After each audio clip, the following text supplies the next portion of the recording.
স্বাধীনতা আমার স্বাধীনতা, মাতৃকুলে জন্মে আমি পেয়েছি এই স্বাধীনতা।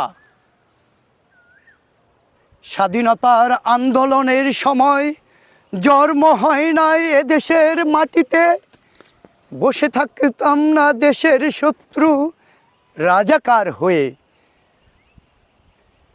দেশকে স্বাধীন করতে বন্দুক নিতাম কাঁধে, তাই স্মরণ করি আজ ওই সব বীরের কথা, যাদের লক্ষ শহীদের রক্তধারা হয়েছে দেশের স্বাধীনতা। স্বাধীনতা আমার স্বাধীনতা।